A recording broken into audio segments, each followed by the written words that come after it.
NEET paper leak ಪ್ರಕರಣದ ವಿರುದ್ಧ ಚಿಕ್ಕೋಡಿಯಲ್ಲಿ ಕಾಂಗ್ರೆಸ್ ಹಾಗೂ ವಿದ್ಯಾರ್ಥಿಗಳ ಆಕ್ರೋಶ. ರಸ್ತೆ ತಡೆ, ಮಾನವ ಸರಪಳಿ, ಕೇಂದ್ರ ಸರ್ಕಾರದ ವಿರುದ್ಧ ಘೋಷಣೆ.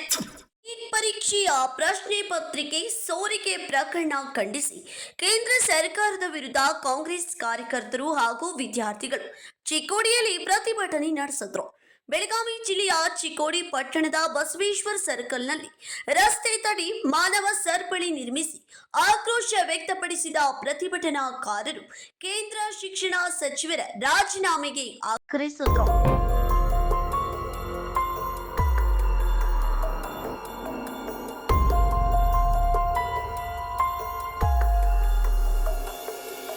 ದೇಶಾದ್ಯಂತ ಭಾರಿ ಚರ್ಚೆಗೆ ಗ್ರಾಸವಾಗಿರುವ ನೀಟ್ ಪರೀಕ್ಷೆಯ ಪ್ರಶ್ನೆ ಪತ್ರಿಕೆ ಸೋರಿಕೆ ಪ್ರಕರಣ ಖಂಡಿಸಿ ಚಿಕ್ಕೋಡಿ ನಗರ ಕಾಂಗ್ರೆಸ್ ವತಿಯಿಂದ ಪ್ರತಿಭಟನೆ ನಡೆಯಿತು.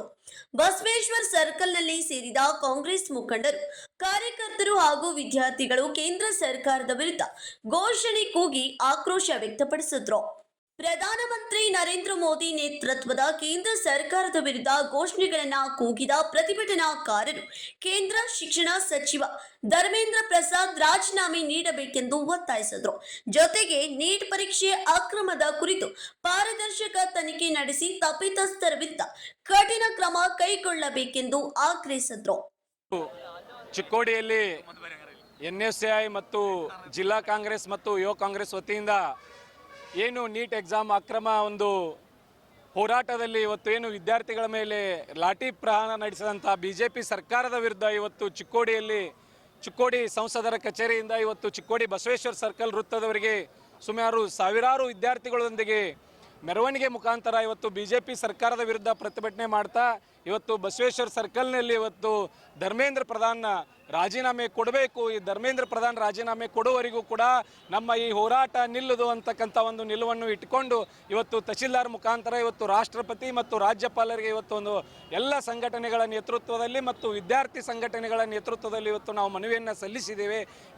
ಒಟ್ಟಾರೆ ನೀಟ್ ಪರೀಕ್ಷೆಯ ಪ್ರಶ್ನೆ ಪತ್ರಿಕೆ ಸೋರಿಕೆ ಪ್ರಕರಣ ದೇಶಾದ್ಯಂತ ರಾಜಕೀಯ ಚರ್ಚೆಗೆ ಕಾರಣವಾಗಿತ್ತು.